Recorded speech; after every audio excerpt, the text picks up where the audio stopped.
Hello students, नमस्कार। आज हम शुरू करते हैं एक्सरसाइज 1.2। अब एक्सरसाइज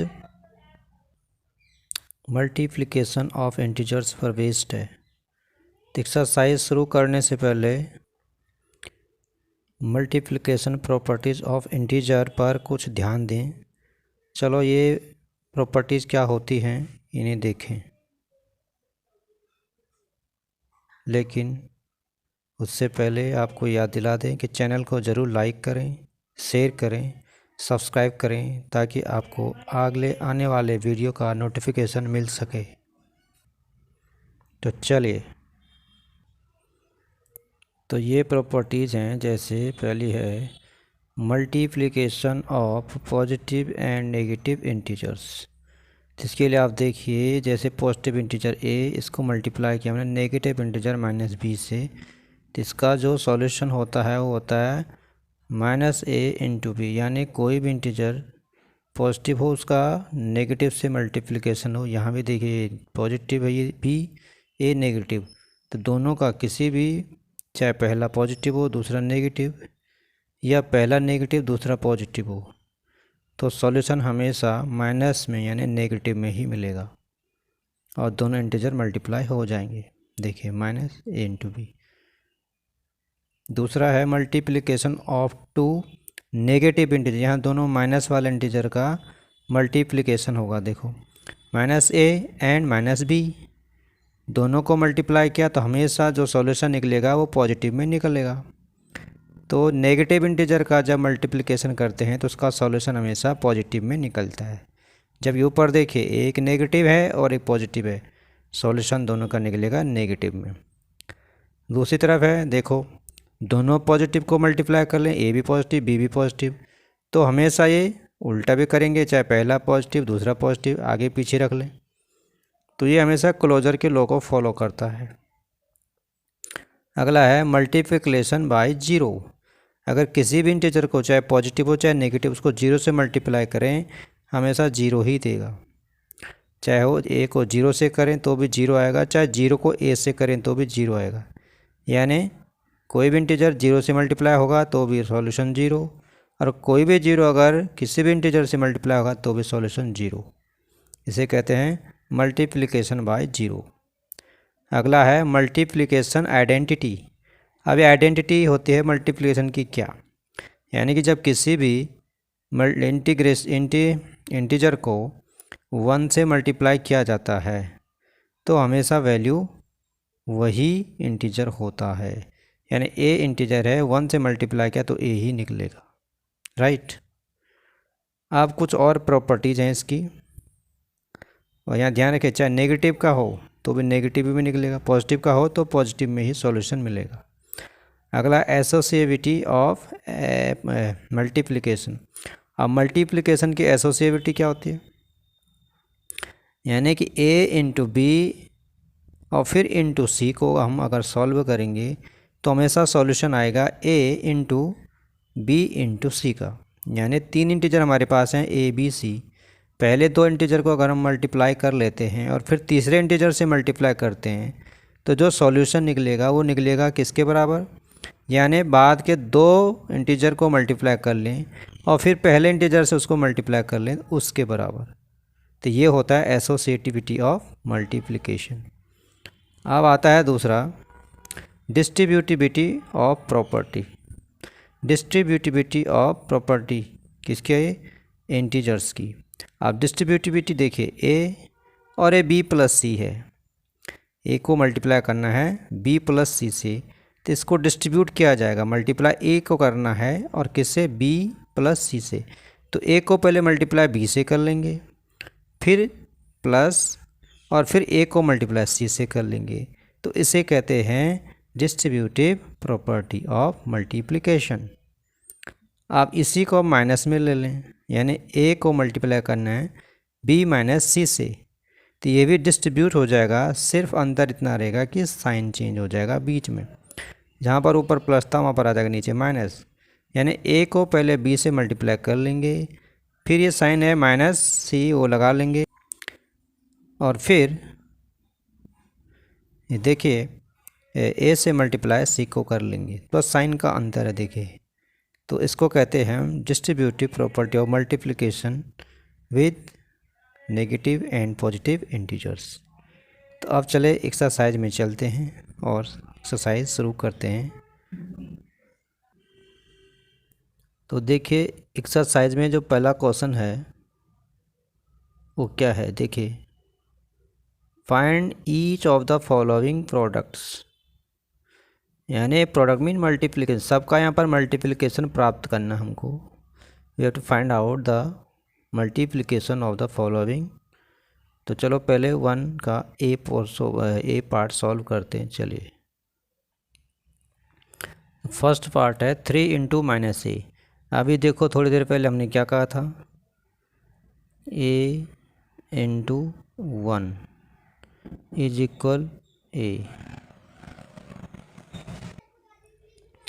अब अगर ए इंटू -1 हो जाए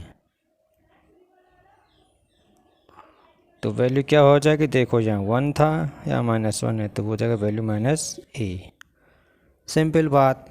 तो यहाँ पर सॉल्व करेंगे तो क्या हो जाएगा, सब जानते हैं। हाँ वेरी गुड, समझदार हो आप। हो गया -3, इतने सी बात है। अब चलते हैं पार्ट 2 पर। अब देखिए बी पार्ट क्या है, -1 को मल्टीप्लाई करना है ए से, यानी 2 to 5 से।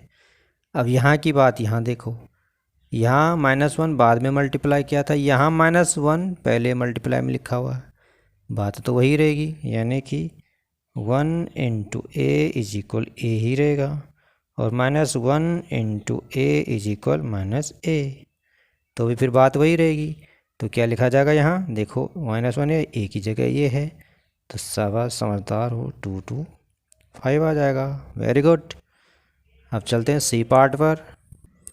अब देखिए सी क्या है, -a इंटू -b वाला फॉर्मूला आपने पढ़ा, सीखा थोड़ी देर पहले। -21 इंटू -30, ये क्या था कि -a इंटू -b, तो ये क्या हो रहा था, दोनों माइनस के हैं तो a इंटू b हो जा रहा था, ए बी, यानी हम इन दोनों को मल्टीप्लाई कर लेंगे, पॉजिटिव में आ जाएगा। अब मल्टीप्लाई कैसे करेंगे, तो यहाँ 0 तो है नहीं, यहाँ 0 है तो 0 यहाँ लगा लेंगे। अब बाकी 0 को भूल जाओ और 3 से 21 को मल्टीप्लाई कर लेंगे, तो 3 1 द 3 एंड 3 2 द 6, तो ये और पॉजिटिव आ जाएगा, क्योंकि पॉजिटिव हो जाता है, दोनों नेगेटिव इंटीजर हैं, तो सॉल्यूशन पॉजिटिव में आ जाए 630। सही है, बिल्कुल सही, समझ गए बात। अगला चलते हैं करने। अब इसको ज़रा ठीक से समझें, डी को। माइनस एंड माइनस दोनों नेगेटिव इंटीजर्स हैं, लेकिन 1 से मल्टीप्लाई हो रखा है, और 1 को आपने देखा क्या होता है, चाहे माइनस का हो तो माइनस इंटीजर मिलता है, प्लस का हो तो प्लस इंटीजर मिलता है। देखिए तो इंटीजर तो वही रहेगा, यानी 316 ही रहेगा, लेकिन दोनों नेगेटिव इंटीजर हैं, तो अभी क्या था, हम दोनों नेगेटिव इंटीजर हों तो सॉल्यूशन किस में होता है, पॉजिटिव इंटीजर में, तो वैल्यू तो रहेगी 316, क्योंकि 1 से मल्टीप्लाई किया तो वैल्यू वही रहेगी, लेकिन इंटीजर हो जाएगा पॉजिटिव, तो सॉल्यूशन मिल गया। अब चलते हैं अगले पार्ट ई पर। अब देखिए ई पार्ट में क्या है, माइनस इंटीजर उसको मल्टीप्लाई किया है 0 से, तो मल्टीप्लिकेशन ऑफ 0 क्या होता है, ये भी आपने देखा था थोड़ी देर पहले। तो क्या होता है, a इंटू 0 इज इक्वल 0, समझ लिया, और 0 इंटू ए इज इक्वल 0। तो पहले देखो, पहले ये पार्ट है इंटीजर इंटू 0, तो इंटीजर इंटू 0 करेंगे तो क्या हो जाएगा 0, और फिर 0 इंटू इंटीजर करेंगे, 0 इंटू इंटीजर, तो फिर से क्या हो जाएगा 0, तो सॉल्यूशन मिलेगा हमको कितना 0। अब आप लोग सोच रहे हो कितना कॉम्प्लिकेटेड क्वेश्चन है, आंसर 0 आया। कहीं आप डायरेक्ट मल्टीप्लाई तो नहीं कर लें 15 और 18 को, गलत बात, कभी न करना भूल से भी, 0 ही आएगा, क्योंकि देखो इंटीजर इंटू 0 इज इक्वल होता है 0। अब इस दोनों की जगह आ जाएगा 0, और उसको फिर से मल्टीप्लाई करना -18 से, यानी 0 इंटू इंटीजर, तो फिर से आएगा 0। समझ गए, समझदार हो, बिल्कुल समझ गए होंगे। अगला पार्ट, तो ये है एफ पार्ट। अब इसमें देखिए माइनस इंटू माइनस इंटीजर, और इनटू प्लस इंटीजर यानी negative integer, negative integer, positive integer. तो दोनों को पहले क्या किया, नेगेटिव इंटीजर, दोनों नेगेटिव इंटीजर का जो मल्टीप्लिकेशन होता है वो क्या होता है, पॉजिटिव। ये देखो दोनों नेगेटिव इंटीजर का मल्टीप्लिकेशन होता है पॉजिटिव। यानी 12 और 11 को मल्टीप्लाई करें तो क्या आएगा, पॉजिटिव इंटीजर, तो करें मल्टीप्लाई, करो 11 and 12, 11 12 the 11 to the 22 and 11 1 the 11 and carry out 22, कितना हो जाएगा,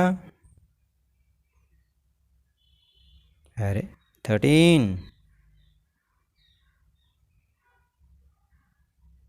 पॉजिटिव का आएगा, देखो पॉजिटिव। अब करना है इसको मल्टीप्लाई 10 से, इजीली 10 से मल्टीप्लाई करने पर नंबर वही रहता है, उसके अगले एक यूनिट प्लेस जुड़ करके उसमें 0 लग जाता है, सॉल्यूशन प्राप्त हो जाता है। देखिए कितना सरल है। तो समझ गए, पहले दोनों नेगेटिव इंटीजर को हमने मल्टीप्लाई किया तो आया पॉजिटिव इंटीजर, और फिर पॉजिटिव इंटीजर जो आया उसको मल्टीप्लाई किया 10 से तो आ गया हमारा पॉजिटिव इंटीजर अगेन। तो 1320, समझदार हो, समझ गए। नेक्स्ट, अब जी पार्ट को देखें। 9 इंटू -3 इंटू -3, यानी पहले पॉजिटिव इंटीजर्स को मल्टीप्लाई किया बाद वाले दोनों नेगेटिव इंटीजर से। तो ये आपने देखा होगा एक लॉ था एसोसिएटिविटी, यानी एसोसिएटिविटी क्या था, ए इंटू बी इंटू सी। अब पहले चाहे मल्टीप्लाई इनको कर लो और फिर 1 से मल्टीप्लाई करो, या पहले चाहे ए इंटू बी को मल्टीप्लाई कर लो और बाद में सी को करो, तो क्या आएगा, सेम सॉल्यूशन। अब यहाँ बात यह है कि देखो पहले बाद वालों को सॉल्व करने में फ़ायदे में रहेंगे, क्योंकि ए भी नेगेटिव इंटीजर, ए भी नेगेटिव इंटीजर। अब जब दोनों नेगेटिव इंटीजर को मल्टीप्लाई करते हैं तो कौन सा इंटीजर मिलता है, पॉजिटिव इंटीजर। तो पहला इंटीजर ए यानी जैसा वैसे लिख लें, मल्टीप्लाई का साइन रखें। अब ये दोनों इंटीजर को हम मल्टीप्लाई करेंगे तो ये दोनों हो जाएंगे पॉजिटिव इंटीजर, यानी कि 6 और 3 को मल्टीप्लाई किया तो कितना हुआ, 18, तो ये पॉजिटिव हो जाएगा, माइनस का साइन गुल। अब देखो ए इंटू बी हो गया, फिर से हमको दोनों पॉजिटिव इंटीजर मिल गए। अब आपको पता ही है 18 की टेबल 9 तक पढ़े या 9 की टेबल 18 तक पढ़ें, तो सरल आपके लिए होगा 18 की टेबल 9 तक पढ़ें तो कितना होता है, बोलो, अरे 162। तो ये सॉल्यूशन मिला हमको। चलो नेक्स्ट पार्ट समझ में आ रहा होगा 100%। अब देखो एच पार्ट हमारे पास हैं। अब यहाँ खासियत क्या है कि तीनों इंटीजर देखिए नेगेटिव हैं। आप चाहे इधर से करें चाहे इधर से करें, एसोसिएटिविटी का लॉ फॉलो करना ही है, तो एसोसिएटिविटी का लॉ फॉलो कर लें। तो पहले क्या करें, जो सरल नंबर है उनको क्या कर दें, मल्टीप्लाई कर लें। तो पहला इंटीजर जैसे वैसा छोड़ लें, -18, और इनटू बाद वाले दोनों नेगेटिव इंटीजर हैं। तो दोनों नेगेटिव इंटीजर को जब सॉल्व करते हैं तो कौन सा इंटीजर मिलता है, पॉजिटिव। तो पॉजिटिव इंटीजर मिलेगा, एंड 5 और 4 को सॉल्व करें तो 20 मिलेगा, करेक्ट। अब देखें क्या होगा। अब एक हो गया नेगेटिव इंटीजर, एक हो गया पॉजिटिव इंटीजर। अब नेगेटिव एंड पॉजिटिव इंटीजर का क्या होता है सॉल्यूशन, नेगेटिव। कहाँ है, बताया था ना, नेगेटिव एंड पॉजिटिव इंटीजर, ये देखो यहाँ भी है ये। तो क्या होगा, पॉजिटिव या नेगेटिव, नेगेटिव। तो देखो अगेन से फिर वही सिचुएशन, यहाँ 0 है और यहाँ 0 नहीं, तो एक 0 है, 0 रखें। अब 2 से 18 को मल्टीप्लाई कर लें तो आता है 36, ठीक। अब एक नेगेटिव एक पॉजिटिव, आंसर आएगा नेगेटिव 360। सॉल्यूशन मिला। नेक्स्ट पार्ट समझ में आ गया, हाँ चलो नेक्स्ट पार्ट। अब देखिए आई पार्ट, इसमें क्या है, -2 -1 मल्टीप्लाई -2 मल्टीप्लाई -3 एंड मल्टीप्लाई 4। तो देखिए पहले दो इंटीजर को मल्टीप्लाई कर लें, माइनस और माइनस तो कितना होगा, यस 2 एंड 1 को मल्टीप्लाई करें तो 2 होगा, क्योंकि दोनों माइनस इंटीजर हैं तो सॉल्यूशन किस में निकलेगा, पॉजिटिव में। अब इसको मल्टीप्लाई करना है -3 × 4, फिर से मल्टीप्लाई करें तो अब ये क्या हो जाएगा, ये पॉजिटिव इंटीजर ये नेगेटिव इंटीजर, तो दोनों को सॉल्व करेंगे तो क्या आएगा, नेगेटिव इंटीजर। तो 2 एंड 3 को सॉल्व करें तो आएगा -6। अब इसको मल्टीप्लाई करें 4 से तो फिर से क्या है, एक नेगेटिव इंटीजर एक पॉजिटिव इंटीजर, तो आ जाएगा फिर से नेगेटिव इंटीजर। और 4 एंड 6 को मल्टीप्लाई करो 24, तो ये हो गया हमारा आई पार्ट। चलो अब करेंगे नेक्स्ट पार्ट। अब देखिए लास्ट पार्ट है जे। इसमें देखिए -3 मल्टीप्लाई -6 मल्टीप्लाई -2 मल्टीप्लाई -1, चारों के चारों इंटीजर नेगेटिव हैं, तो सरल करें तो क्यों ना करें भाई। देखो सबसे पहले -2 इंटीजर सॉल्व कर लें और बाद के दो माइनस इंटीजर सॉल्व कर लें। तो पहले हैं -3 एंड -6, तो इंटीजर हो जाएंगे positive, and 6 and 3 multiply 18 multiply. अब बाद के दो इंटीजर भी नेगेटिव हैं, इनको भी मल्टीप्लाई कर लें, तो दो नेगेटिव इंटीजर हमेशा सॉल्यूशन देते हैं पॉजिटिव। देखो तो सॉल्व करें तो 2 × 1 2, ये भी दोनों पॉजिटिव। अब दोनों पॉजिटिव हो गए तो दोनों को सॉल्व कर लें, 18 × 2 = 36, सॉल्यूशन निकल गया। इस तरह हमारा पहला क्वेश्चन यहाँ पर फिनिश होता है।